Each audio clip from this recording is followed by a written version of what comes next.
So in this video, we're going to talk about rotating an object around a coordinate plane. So there's a couple different ways that we talk about rotating, and I'm showing you a clock on purpose because they'll say clockwise or counterclockwise, and that's literally about the direction of a clock. So if we draw our lines here, if I go this direction, then I'm going clockwise. If I go backwards on a clock, then I'm going counterclockwise.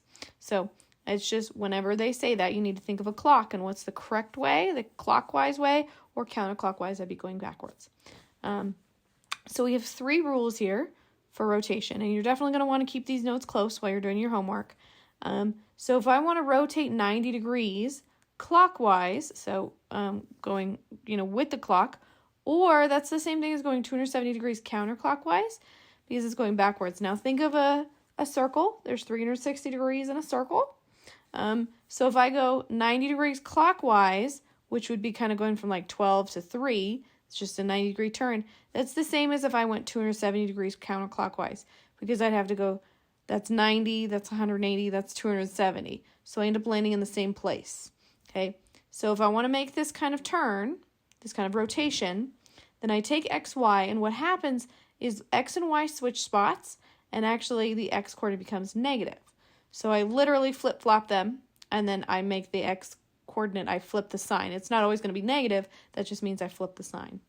So now if I want to do 180 degree clockwise or counterclockwise, that doesn't matter because that would be like me going from 12 down to 6 o'clock here. It's a halfway turn. Well, if I went counterclockwise, I'd land in the same place. So either way, 180 degree turn. Now I'm just going to flip the signs for both. So x and y stay x and y, but now I go negative x, negative y, so they both flip signs.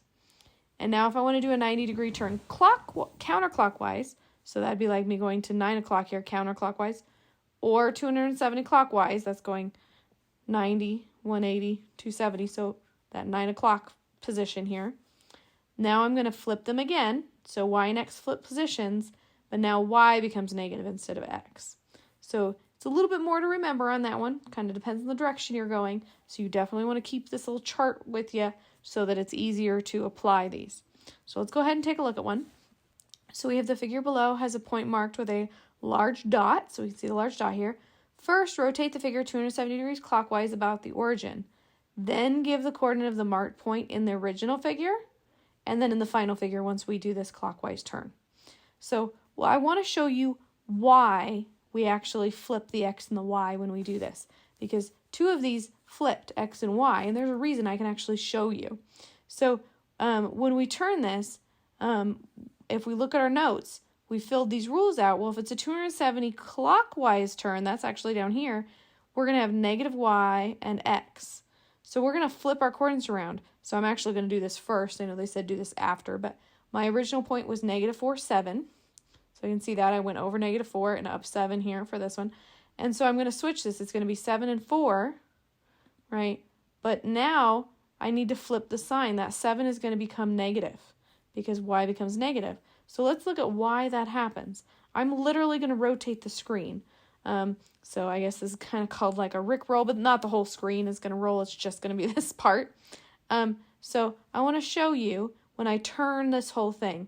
So if this starts turning, so I'm literally turning the whole thing. So that was a 90-degree turn. Well, now if you look at this one, because I literally turned the whole image, this was the y coordinate and this was the x coordinate. Well, they switched positions, didn't they? Now the y-axis is the x-axis. It's going right and left, and x is going up and down. So that's actually a reason why x and y switch places. And if you also notice, why is x negative? Well, are these in the correct places for the negative and positive? No.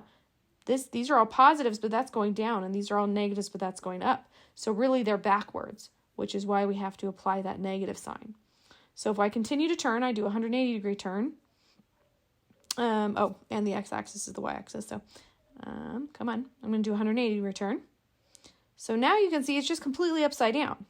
X and y are in the correct spots, but they're upside down. This is positive when it should be negative. This is negative when it should be positive. This is positive that should be negative. And this is negative that should be positive. So that's why the x and y are in the correct spots as far as the axes go, but the negatives, they're upside down, right? So now we're going to do one more turn. to get to the 270, so we can see our final piece here. So this is where our object is going to land. That's our 270-degree turn. And X and Y are now again in the wrong spots. Here's my Y-axis, here's my X-axis. Well, that's not right? So that's why we flip-flop them for our degree. And now the Y is backwards. All these Y's are positive going this way. That should be negative, and these negatives should be positive. So again, we flip the sign. But if you notice, the X is correct. The positives are going up and the negatives are going down. That's why we don't flip the X. So again, that's just kind of a reason behind it. But now we can go ahead and graph. I'll show you what it looks like when it's graphed without all those other pieces. So this is what it would look like. Now on Alex, you're just going to grab this bar and you're going to drag it 1, 2, 3 times for 270 because there's 3 90s and 270. So it's kind of an easy way to count that if you figure out how many 90s there are. So even though it kind of looks like I'm bringing it all the way back here, since the bar is at the kind of x-axis 0 position, you want to make sure you turn that a full 270 degrees to move the entire object around. So that was rotating an object. Just kind of depends on the direction, clockwise, counterclockwise, and how far. So I hope that helped, and I'll see you in the next video.